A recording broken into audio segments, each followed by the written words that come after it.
Bonjour, c'est Elodie du Fil du Bonheur. Voici mon 39e podcast et nous sommes le 19 janvier 2021. Bonjour du Québec. Si tout va bien, j'ai pu vous faire en intro une petite vidéo de la vue de notre studio où nous sommes en quarantaine pendant 14 jours, donc jusqu'au 29 janvier. Par rapport à la pandémie pour qu'on puisse sortir d'ici et ne contaminer personne. Donc voilà, on a fait bon voyage, ça a été le rush pour finir le déménagement à temps la veille de notre départ. Mais voilà, tout s'est bien passé. Le vol s'est super bien passé aussi. Voilà, tous les papiers, c'était bon, tout avait été fait comme il faut. Ouf. Puis le vol avec Air Canada a été vraiment au top. Ils ont mis des écrans dans les sièges devant nous, donc on a pu regarder des films. Voilà, on a pu manger, c'était bon. Les agents de voyage étaient super adorables. Donc voilà, donc on a fait un bon voyage. Ça a été un petit peu long sur la fin, on avait vraiment envie d'arriver. L'arrivée à l'immigration s'est bien passée. Ça a été un peu long parce qu'en fait, il y a eu beaucoup de gens qui sont partis le vendredi où on a décollé. Et donc, il y avait peu d'agents d'immigration qui accueillaient. Ils ont été en fait pris un peu de court. Voilà, donc on a mis à peu près 2 heures entre l'arrivée et la récupération des bagages. Mais voilà, tout s'est bien passé. Donc ça, c'était quand même l'essentiel.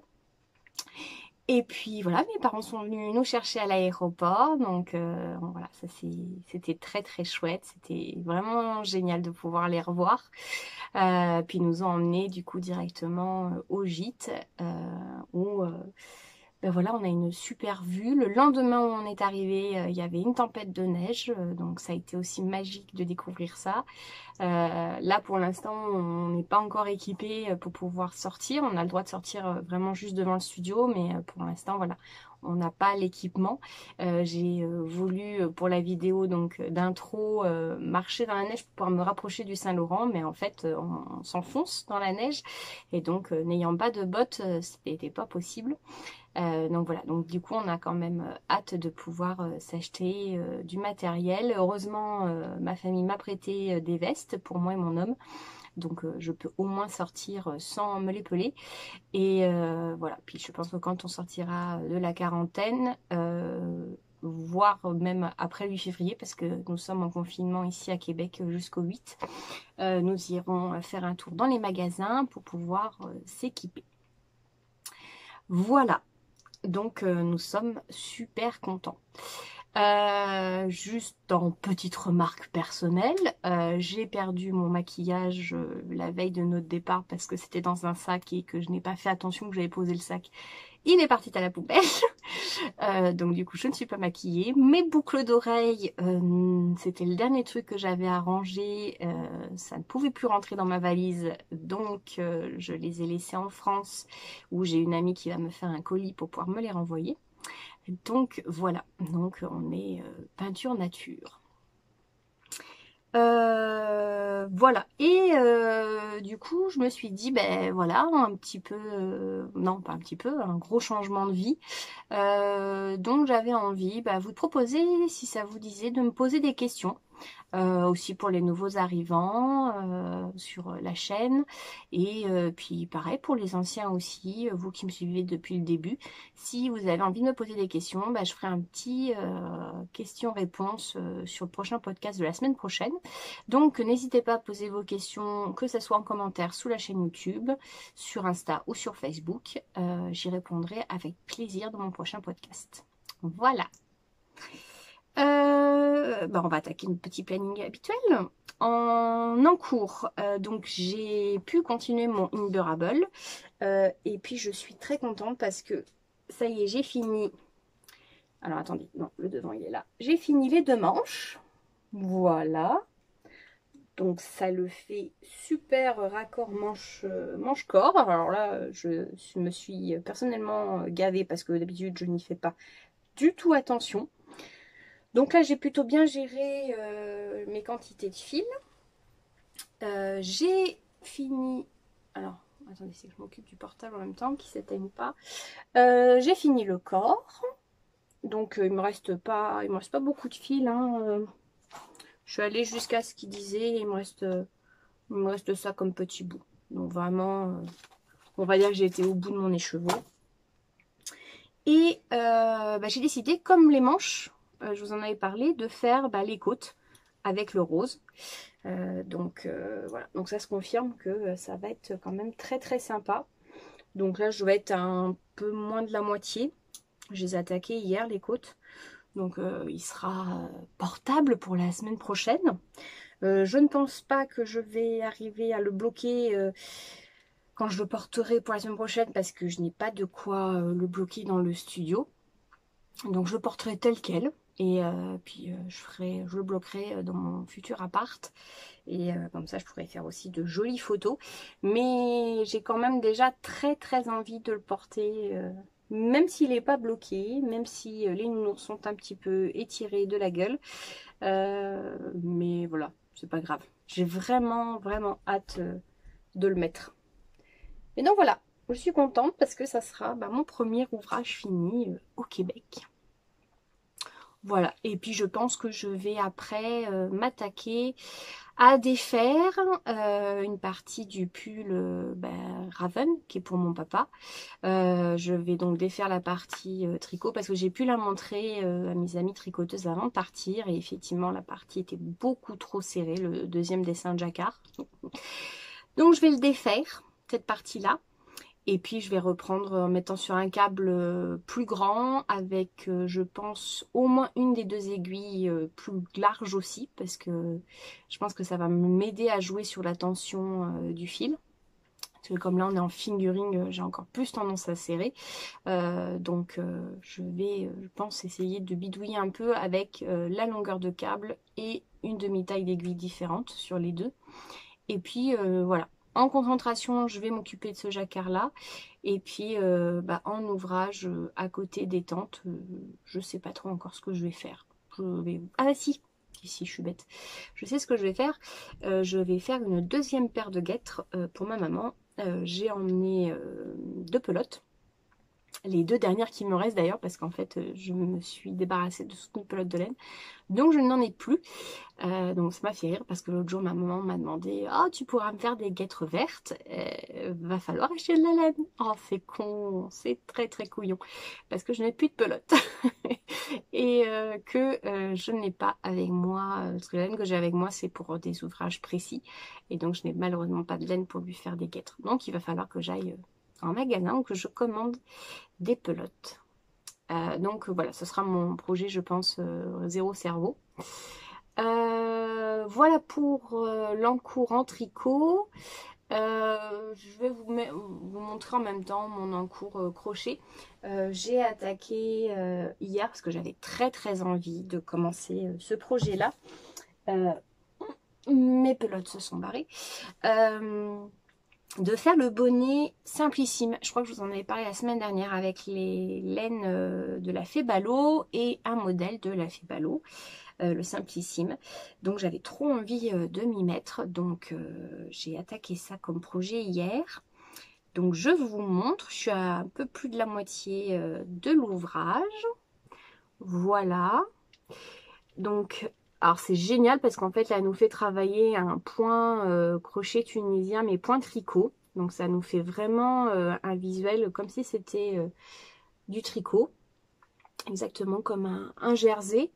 Et à l'intérieur en fait parce alors pour la petite histoire on monte des mailles avec le coloris A, donc là moi c'est le gris noir et pour le rang aller et pour le rang retour on tricote avec notre 12e couleur, donc là moi c'est un blanc avec des petites taches de noir et ça fait aussi des petites taches de rouille par endroit. Je sais pas si on voit mieux sur la pelote, qu'il y a des petites touches de rouille. Bon, non. Là, il y a des petites touches de rouille ici, voilà, il y a des touches de noir. Donc ça, c'est mon fond. Et puis, donc, elle nous fait faire, c'est un modèle gratuit, hein, entre parenthèses. Elle nous fait faire donc 16, l'équivalent de 16 rangs. Après, on alterne nos deux couleurs. Donc là, moi, je suis partie sur une association de couleurs contrastantes, mais elle, dans le patron, ce qu'elle propose, c'est des couleurs qui sont plus fondues. C'est super joli aussi. Donc là, on a en alternance, du coup, la couleur A et la couleur B. Donc on fait pareil, on échange donc sur les rangs retour. Et là, je suis en train de faire donc la deuxième, moi on va dire la troisième partie, puisqu'on a la première partie qui est celle-ci, la deuxième avec l'alternance en rayures, et donc la troisième qui sera que avec la couleur B. Donc oui c'est ça, que la couleur B. Donc moi ma couleur écrue avec les taches noires. Et puis après j'ai vu qu'en fait on faisait les 16 rangs. Un rang pour pouvoir rabattre et puis après on serre pour faire le bout de notre bonnet. Et alors ce qui est très très rigolo, c'est aussi l'intérieur. Je trouve ça super joli, même en fait le point intérieur. Alors l'avantage du crochet tunisien, là, je suis en train de me rendre compte pour le bonnet, c'est que ça fait quand même une belle épaisseur. Donc je me dis que ça doit quand même tenir assez chaud sur la tête. Et l'air doit moins passer peut-être qu'un, entre guillemets, un bonnet normal. À avoir, à essayer, mais je trouve vraiment très intéressant la texture intérieure. Puis alors, le rendu extérieur est quand même très très beau. Et puis alors, ce qui est très rigolo aussi, c'est on crochette avec un crochet comme ça double pointe. Et en fait, d'un côté, il fait 8 en taille et de l'autre côté, il fait 7. Donc c'est rigolo. Donc on fait le rang aller avec le plus épais, donc là le 8, et le rang retour avec le plus fin, donc le 7, pour ce bonnet-là. Et en fait, ben non, travailler en rond, en crochet tunisien, c'est simple. Je me suis dit que ça allait... Bah, en fait, je comprenais pas sur le principe. Parce que je me disais, bah ok, on va faire une chaînette. Et puis, bah, comment je fais pour mettre mes mailles sur mon crochet? Et en fait, c'est tout simplement, c'est qu'on relève un nombre de mailles. euh, et en fait, on fait l'aileron aller et aileron retour, en fait, petit à petit. C'est-à-dire qu'on relève, on va relever des mailles. On va tourner notre ouvrage, on va rabattre nos mailles, comme si on faisait vraiment le rang retour, et puis bah, on continue de relever comme ça sur toute la circonférence du bonnet. Et donc effectivement, bah oui, c'est faisable avec effectivement un crochet comme ça. Alors elle propose aussi qu'on peut le réaliser avec un crochet, avec un câble. Donc là, moi, j'en avais pas. De toute façon, j'ai racheté voilà, des doubles pointes pour faire comme ce qui était conseillé au départ dans le modèle. Je pense qu'après, si on est plus à l'aise, c'est peut-être plus facile à prendre en main. Mais donc voilà. Et c'est vraiment aussi très agréable à faire un bonnet comme ça en crochet double pointe. Vraiment, la Febalo explique super bien ces modèles. En plus, ces petites vidéos, j'avoue que perso, ça m'aide énormément parce que je lis, mais de voir effectivement la vidéo, bah, ça permet de bien visualiser ce qu'il faut faire. Et puis après, je reprends tranquillement, comme il faut, les explications, que je ne me trompe pas comme avec le Adeline. Voilà. Donc je pense que si ça le fait au niveau de la taille, ça sera de loin mon dernier bonnet en crochet tunisien. Et c'est vrai que comme premier patron, c'est pas mal du tout pour pouvoir appréhender effectivement ce travail en rond, en crochet double. Et j'avais mis de côté des modèles de Rachel Henry aussi en circulaire et en crochet double. Et j'ai vraiment hâte de les faire parce que là, voilà, ça me décomplexe un petit peu d'avoir fait ce premier modèle. Donc j'ai hâte de le finir, de pouvoir vraiment l'essayer. Et puis, ouais, non, vraiment le rendu, je trouve ça hallucinant, le rendu du point point crochet tunisien tricot. Je trouve que c'est vraiment impressionnant, comme on dirait du jersey. Et puis bon, ça confirme, c'est vraiment très agréable le crochet tunisien à faire. Il y a vraiment un aspect détente, voilà. C'est vraiment très très agréable. Donc voilà, je suis très très contente. Et effectivement, j'ai très hâte de voir cet effet, si c'est vraiment un effet peut-être plus chauffant à l'air, voilà, quand on le porte avec le froid. De toute façon, on va tester avec les températures en ce moment. Aujourd'hui, il faisait -13 quand je suis sortie. donc il n'y a pas très longtemps. Donc on essaiera. Voilà pour mes projets en cours. Mes futurs projets. Je vais vous montrer. Alors, il y a mon ami Il fait beau qui m'a envoyé l'idée de ce patron. C'est le monarque. Je pense qu'on dit comme ça. Oui, c'est ça, le monarque. Donc, ce sont des papillons. Et alors c'est les petites parties blanches sur les ailes. En fait, c'est donc le jacquard qui fait ça. Et moi, quand j'ai vu arriver l'image, j'ai cru que c'était des perles. Et donc, je me dis que, alors, vu où sont les toutes petites taches blanches, je vais bien me faire suer avec 3 couleurs, juste pour ces petites touches. Et donc, je me dis que ça serait peut-être très sympa de mettre des perles à la place donc, de ces petites touches blanches.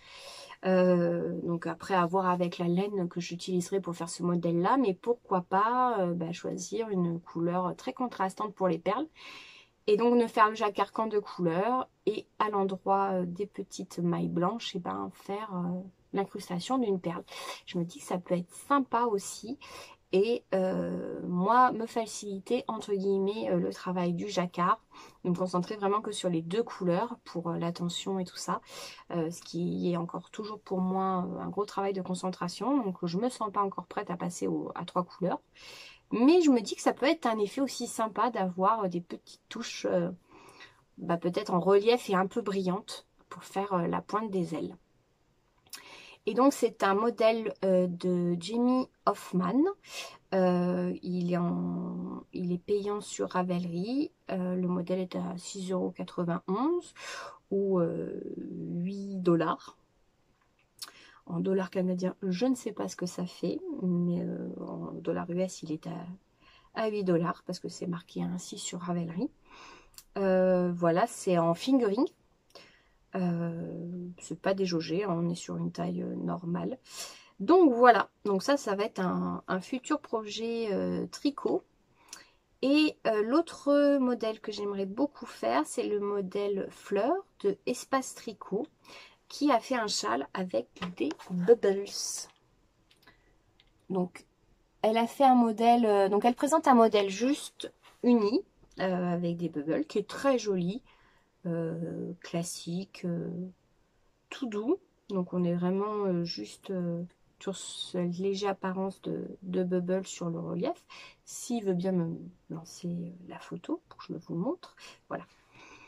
Donc là on est sur de l'uni classique, avec juste cet effet de relief, donc avec les bubbles. Mais alors par contre moi j'aime beaucoup quand même l'idée qu'elle propose du châle uni avec juste le rang des bubbles en couleur contrastante. Je trouve que c'est très joli.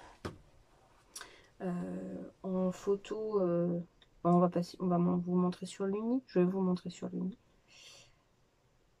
On est sur un châle triangulaire un petit peu allongé en point mousse. Donc je pense que ça va être un châle juste pépère comme il faut et juste s'amuser avec les petites bubbles. Et donc à choisir couleur contrastante avec le fond. Mais je trouve que ça fait très chou, très mignon, très élégant, très sympa. Donc c'est un modèle de Espace Tricot, il est gratuit sur Ravelry, il est en DK, donc en aiguille 5, du coup si on veut le faire juste en uni, il faut approximativement 3 écheveaux de DK, donc à peu près 571 mètres. Ou autrement, si on veut le faire en bicolore, il suffit... Alors non, je vous dis une bêtise. Non. Si, c'est ça.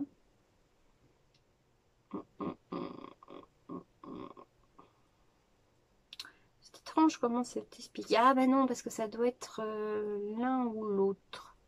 Ah non, mais je vous dis une bêtise. C'est doublé.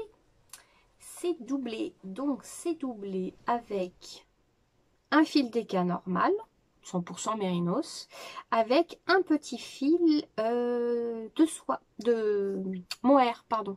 Parce que je vois qu'il y a marqué, il y en a un, c'est bébé suri alpaga avec soie, et l'autre, c'est du mohair.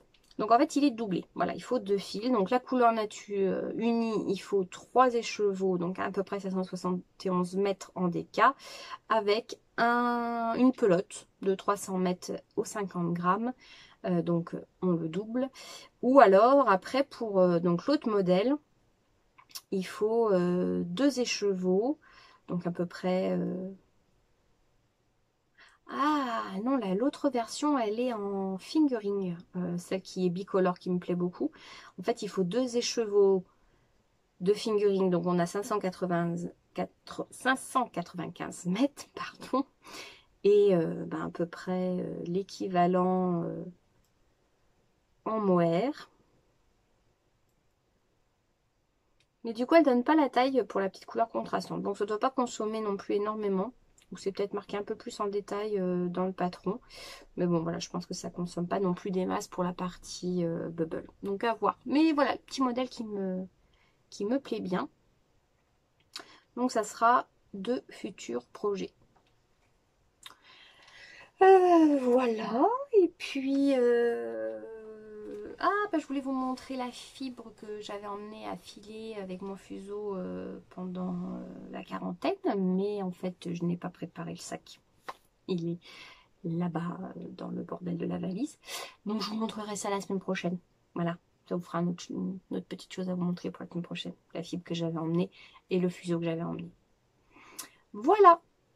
Pour la partie laineuse, nous avons fini. Nous allons passer à la partie cinéma. Nous en avons profité pour regarder la dernière saison de Murder.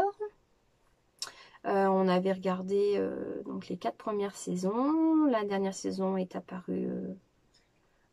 Oui, c'est la dernière saison, la 5. Non, ça, 6. Ah non, la 6, pardon. Rectification par mon homme. Il y a 6 saisons au total. Nous avions vu les 5. Et donc, nous venons de regarder la 6e. Pour histoire, donc synopsis, Annalise Keating possède toutes les qualités requises chez un professeur de droit pénal. Brillante, passionnée, créative et charismatique, elle symbolise également tout ce à quoi on ne s'attend pas, sexy, imprévisible et dangereuse. Que ce soit lors d'un procès ou dans une salle de classe, Annalise est impitoyable. Avocate de la défense, elle représente les criminels des plus violents jusqu'à ceux suspectés de simple fraude. Son objectif est de faire presque tout ce qui lui est possible pour gagner leur liberté. De plus, chaque année, Annalise sélectionne un groupe d'élèves qui se révèlent être les plus intelligents et les plus prometteurs à venir travailler dans son cabinet. Car apprendre auprès d'Annalise est l'occasion d'une vie, celle qui peut tout changer pour ses étudiants, et cela pour toujours. C'est exactement ce qui se produit lorsqu'il se retrouve impliqué dans un assassinat qui fera vibrer toute l'université. Donc vous l'aurez compris, c'est une série donc dramatique thriller judiciaire américaine. Donc elle est sortie en 2014, donc la dernière est sortie là en 2020. Il y a une quinzaine d'épisodes par saison. Alors c'est une très très bonne série au niveau scénaristique sur, on va dire, les 3 premières saisons. Ça commence un petit peu à s'essouffler sur la 4 et la 5. Là, la 6, pareil, bon, on a hâte que ça se finisse. La bonne nouvelle, c'est que ça se finit. Pardon, excusez-moi, c'est le frigo qui claque par moment. Je suis désolée si ça fait beaucoup de bruit dans la vidéo. Oui, donc la fin de la saison 6 se finit bien comme il faut. C'est une fin de saison, une fin de série. Donc ça, c'est une bonne nouvelle. Ça, j'aime bien. Par contre, voilà, ce qu'on peut reconnaître pour cette série, c'est que le scénario est quand même très bien monté. Le casting est très bien fait. D'ailleurs, l'héroïne Viola Davis joue remarquablement bien. Elle prend aux tripes dans toutes les émotions possibles. Elle se met même dans certains états où on se dit qu'elle a, voilà, en termes de jeu d'actrice, elle a travaillé comme une folle et elle sait se mettre en situation, c'est impressionnant. Le casting d'étudiants, sont touchants. Après, voilà, on a plus ou moins d'affinité avec certains personnages que d'autres, mais voilà, tous jouent très bien. Donc si on est adepte de ce genre de série, bah vraiment je vous la conseille parce que on passe quand même un bon moment. Après moi c'est toujours malheureusement les critiques que je fais un peu sur les séries, c'est que dès qu'on passe la 3e saison, bah voilà, au niveau scénaristique ça peut commencer un petit peu à s'essouffler. Des fois ça reprend sur la fin de saison, sur la fin de série ou pas. Là malheureusement bah, c'est encore le cas pour Murder, on a à peu près 2 saisons qui sont un peu plus ramollies. Ça traîne un peu plus en longueur, mais voilà, ça reste quand même une très bonne série. On a passé un très très bon moment. Mais donc voilà, c'est terminé. Il y a donc 6 saisons. Ça, c'est aussi sympa de se dire qu'on va commencer une série et qu'on pourra la finir. Après, en film. Alors, dans l'avion, j'ai regardé, on a regardé par écran interposé, Mulan. Donc qui est sorti en novembre 2020, qui devait sortir au cinéma et qui malheureusement est sorti en DVD. Donc c'est un film d'aventure famille fantastique tiré donc du Disney Mulan. Donc là par contre on est en film. Donc le synopsis: lorsque l'empereur de Chine publie un décret stipulant qu'un homme de chaque famille du pays doit intégrer l'armée impériale pour combattre des envahisseurs venus du nord, Hua Mulan, fille aînée d'un vénérable guerrier désormais atteint par la maladie, décide de prendre sa place au combat. Se faisant passer pour un soldat du nom de Wu Jun, pardon pour mon chinois, elle se voit mise à l'épreuve à chaque étape du processus d'apprentissage, mobilisant chaque jour un peu plus sa force intérieure pour explorer son véritable potentiel. Commence alors pour Mulan un voyage épique qui transformera la jeune fille en une guerrière au fait d'armes héroïques, honorée par tout un peuple reconnaissant et faisant la fierté de son père. Alors c'est donc un Disney. Par principe, malheureusement, je ne suis pas particulièrement fan. Mais par contre, il faut avouer que j'ai été agréablement surprise.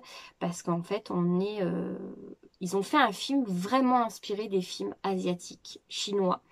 Donc les scènes de combat sont sublimes. Le travail des couleurs, moi ce que j'aime beaucoup dans les films chinois, est aussi mis en valeur. C'est la tenue des combattants, c'est... la tenue des habitants, les maisons, les décors sont sublimes. Il n'y a pas, dans Mulan, le dessin animé, il y a donc des petits bonhommes, des petits personnages comme on a l'habitude des Disney. Là, ils les ont transposés en personnages humains. Ça, je trouve ça bien de ne pas avoir forcément mis les petites bestioles en 3D ou autre. Et donc, c'est un vrai film d'aventure, vraiment sympa. Voilà, si... on a envie de voir vraiment un film d'aventure en envolée. On peut aussi le voir avec les enfants. À partir de 10 ans, il n'y a vraiment pas de souci. Voilà, c'est un beau film d'aventure, très bien réalisé. Voilà, on a passé un très très bon moment et puis un très joli casting aussi d'acteurs asiatiques. Après, j'ai regardé Les Nouveaux Mutants. Alors, film très critiqué, qui est sorti au mois d'août. Donc, on est sur un film d'épouvante, thriller fantastique, science-fiction, avec un casting américain. Dans le casting, il y a des jeunes que l'on connaît. Il y a l'héroïne qui joue dans Split. Il y a Arya qui joue dans Game of Thrones. Et puis un autre personnage masculin que l'on connaît, qu'on a vu dans un autre film, alors je ne me rappelle plus, et une psy que l'on connaît aussi, ce qui est apparu ces derniers temps dans certains films. Donc le synopsis: Rand Sinclair, Iana Rasputin, Sam Guthrie et Roberto De Costa sont 4 jeunes mutants retenus dans un hôpital isolé pour suivi psychiatrique. Le docteur Cecilia Reyes, qui estime ces adolescents dangereux pour eux-mêmes comme pour la société, les surveille attentivement et s'efforce de leur apprendre à maîtriser leurs pouvoirs. Lorsqu'une nouvelle venue, Daniel Moonstar, rejoint à son tour l'établissement, d'étranges événements font leur apparition. Les jeunes mutants sont frappés d'hallucinations et de flashbacks et leurs nouvelles capacités ainsi que leur amitié sont violemment mises à l'épreuve dans une lutte effrénée pour la survie. Donc effectivement, nous avons ces mutants dans ce centre qui est présenté pour leur bien, parce qu'en fait, ils découvrent adolescents. On est vraiment dans en fait les X-Men, hein, mais du côté plutôt psy internement pour ceux qui ont des pouvoirs super violents, qui ne les maîtrisent pas du tout et qui donc sont pris en charge par une psy pour les aider à gérer leurs super pouvoirs. Mais ce sont tous des personnages à tendance violente et qui ont commis beaucoup de crimes. et dont certains n'ont aucune culpabilité par rapport à ça. Et donc arrive cette héroïne qui, elle, n'est pas au courant qu'elle a des super pouvoirs, elle le découvre. Et donc le film, c'est de savoir quel est son super pouvoir, qu'est-ce qu'elle déclenche chez les autres mutants. Par contre, effectivement, il est pas top. La réalisation est pas grandiose, l'histoire malheureusement est pas grandiose. Le casting de jeunes pouvait être intéressant, mais malheureusement un peu cliché, je trouve, par moment. Donc voilà, malheureusement, pas top en film de super-héros, malheureusement. Et puis je ne vous spoilerai pas la fin, il faut la voir. Après, j'ai regardé Underwater. C'était un film que j'avais très envie d'aller voir au cinéma, mais qui malheureusement, je n'ai pas pu. Avec Kristen Stewart. Il y a aussi Vincent Cassel. Donc c'est un film d'action, thriller, science-fiction américain. Le synopsis, une équipe scientifique sous-marine fait face à un tremblement de terre. Sous l'eau, ils vont devoir essayer de survivre. Alors j'aime bien les films de suspense dans l'eau. Ça crée toujours une ambiance très particulière. Et donc on est sur une station scientifique et il y a un tremblement de terre, ça causait problème dans la station, ils sont obligés d'essayer de trouver une solution pour s'évader, de quitter la station, pas s'évader mais quitter la station, de trouver une autre station pour pouvoir remonter à la surface. Et alors du coup je peux pas vous en raconter beaucoup plus parce que ça va spoiler le film, mais ils vont essayer de découvrir qu'est-ce qui a causé le tremblement de terre. Et c'est génial. Voilà. Il dure qu'1h35. J'ai passé un super bon moment. Comme d'hab, j'ai flippé. J'ai fait peur d'ailleurs à ma voisine de siège parce que la pauvre, j'ai sursauté. Non, de toute façon, j'ai été un boucan parce que j'ai sursauté aussi parce que je me suis endormie et que j'ai des spasmes musculaires. Donc la pauvre, elle a dû se dire « Waouh, super le voyage !» Mais par contre, elle avait besoin de l'épreuve, ça j'avais dans mon sac. Voilà, donc un boucan, mais pratique. Voilà, donc Underwater, super sympa. Après, on a regardé Ted 2. Je crois que je vous en avais parlé déjà du premier. La Ted 2, on est toujours sur un film donc d'humour. On est sur la suite. Le héros a perdu sa copine. Ted, donc l'ours, va se marier. Mais va avoir des soucis avec la justice parce qu'en fait, on va ne pas le reconnaître comme un être humain, un être vivant. Donc, en fait, il n'a le droit de ne rien faire et n'a aucun droit, il est une chose. Donc, ça va être comment ils vont essayer de faire valoir auprès de la loi que non, il est un être vivant, même si au départ, c'est une peluche. Donc, toujours aussi drôle quand même, une bonne comédie barge. Après, nous avons regardé Évasion avec Sylvester Stallone, Schwarzenegger et Jim Caviezel de 2013. Donc, c'est un film thriller d'action. Le synopsis. C'est Ray Breslin est un ingénieur spécialisé dans la conception de prisons ultra sécurisées. Il teste lui-même l'efficacité de ses bâtiments, se faisant enfermer, puis en s'évadant. Contacté par une société privée souhaitant tester un concept révolutionnaire de prison high-tech, il se retrouve prisonnier. Piégé dans ce complexe ultramoderne, harcelé par un directeur impitoyable et son gardien corrompu, Ray découvre une conspiration pour le faire disparaître à jamais. Sa seule chance de survie, une alliance avec Emile Rothmeyer. Mon portable s'est arrêté. C'est une catastrophe. Donc, je vais faire la suite de ce podcast sans mon PC parce qu'il vient de rendre l'âme au niveau de la prise. Et que comme nous n'avions pas anticipé le fait qu'en fait nous n'avons pas les mêmes prises en France qu'au Québec, nous avons qu'un petit transformateur électrique. Donc, c'est pas grave, je vais le faire le reste avec mes notes. De toute façon, vous aurez les liens... vous savez, sous la vidéo YouTube. Donc, le film de Schwarzenegger. Donc, on est face... Donc, Stallone Schwarzenegger. On est face à un bon petit film d'action. Ça, c'est un peu quand même le côté tranquille avec Stallone. C'est qu'on sait qu'on va pas se prendre la tête. On va passer un bon moment. Le duo Schwarzy-Stallone marche très très bien. Donc, Schwarzenegger... Donc, Stallone et celui-là qui teste les prisons, Schwarzenegger est le prisonnier avec qui il va sympathiser pour pouvoir trouver une solution de s'évader de cette prison et savoir où elle se trouve. Donc pareil, je ne vous raconte pas si vous voulez le voir, mais on passe, voilà, on passe un très très bon moment, efficace. Voilà, bon film d'action, un peu comme, comment c'était ce film avec Stallone où il est dans les tunnels, voilà, par exemple, ou Cliffhanger, voilà, c'est des bons films. Et hier soir, nous avons regardé Rock Academy, un film avec Jack Black. Le synopsis, c'est un joueur de rock qui est viré par son groupe, qui ne paye pas son loyer et qui subit un peu la pression de ses colocataires. Et donc, l'un de ses colocs est prof. Et un jour, une école appelle en disant on a besoin d'un professeur remplaçant. Est-ce que votre coloc est dispo? Et en fait, il prend la place de son coloc pour bosser en tant que prof dans une école réputée. Sauf qu'évidemment, il n'est pas prof. Et il découvre qu'en fait, ses élèves sont de très très bons musiciens. Et donc, il décide de monter un groupe avec ses élèves pour participer à un concours de musique rock. Sauf qu'il se retrouve face à des élèves, là on est dans une école de standing, tout le monde est bien apprêté, on ne faut pas dire un mot plus haut que l'autre. Donc il va leur apprendre ce qu'est l'esprit rock and roll, avec écouter tous les classiques.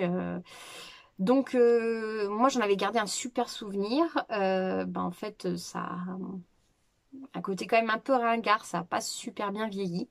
Il y a quelques petits bons moments que moi je trouve toujours, mais voilà, j'étais un petit peu déçue, mais ça reste un petit film marrant.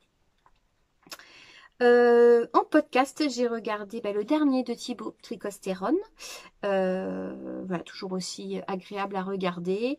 Et puis, il m'a fait découvrir Tricot Touch, en fait, qui est une femme qui, il y a 3 ans de cela, a mis en ligne des vidéos sur YouTube pour pouvoir, faire ses modèles en fonction de notre échantillon et notre fil qu'on voulait tricoter. Donc, pouvoir adapter avec vraiment notre façon de tricoter, notre fil, des modèles. Donc, ça va de gilets, de pulls, de bonnets, avec un système de calcul. Et puis, elle donne aussi des solutions pour personnaliser ses patrons avec des différents points, parce que voilà, elle donne aussi ces solutions-là. Donc, j'ai trouvé ça très, très intéressant. Donc, je vais regarder, parce que je ne connaissais pas du tout, je vais aller regarder ces vidéos. Je pense qu'en tant que designer aussi, ça peut être pas mal. Donc voilà, donc bonne découverte. Et ils organisent d'ailleurs, alors c'est Tricostérone et je suis désolée, j'ai oublié son nom, qui organise aussi un peu un call autour des modèles de Tricot Touch sur Ravelry. Et puis j'ai regardé Claudia de Claude Tricot, une Québécoise de Montréal, qui fait des bonnets juste magnifiques là dans son dernier podcast. Et puis elle s'est mise au filage. Et alors vraiment, elle se débrouille super bien et elle demande l'avis à ses spectateurs si elle peut parler plus de filage dans ses vidéos ou si il faut qu'elle fasse des vidéos à part. Alors moi étant fan de filage, je trouve que c'est une super bonne idée parce qu'il n'y a pas beaucoup de podcasteuses qui parlent filage. Donc voilà, donc si vous allez par curiosité regarder ces podcasts, n'hésitez pas à lui mettre un petit commentaire. Voilà, pour quel est votre avis. Mais voilà, j'ai passé un très très bon moment avec Claudia. En info tricot, chaque Rochette 67 a créé un tuto vidéo pour comment coudre un amigurumi. Alors ce qui est vraiment une très très bonne idée parce que du coup quand on a donc ces petites peluches au crochet, comment on fait pour bien coudre chaque partie proprement. Donc voilà, du coup elle en parle et c'est une super bonne idée.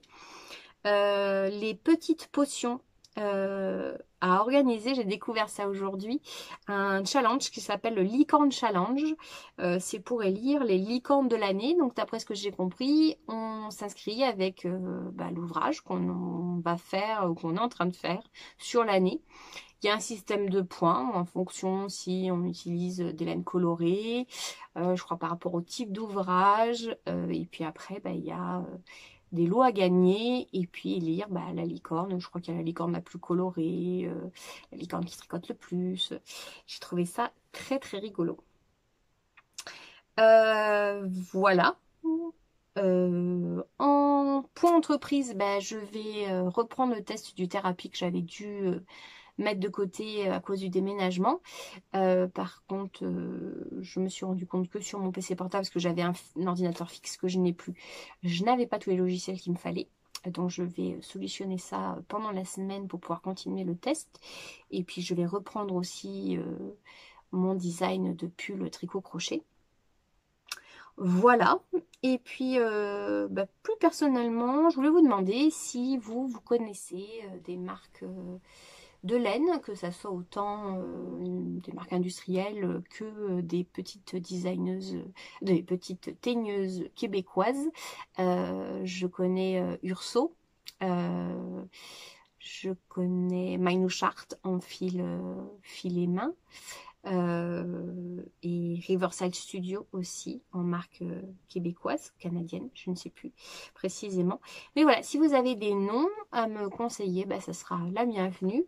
Et aussi, si vous connaissez du café canadien, québécois, ça serait sympa aussi parce que bah, du coup, il faut que je me retrouve du café ici. Donc voilà, ça sera la bienvenue. Voilà, et ben nous avons fini ensemble ce 39e épisode. J'espère que vous avez passé un bon moment.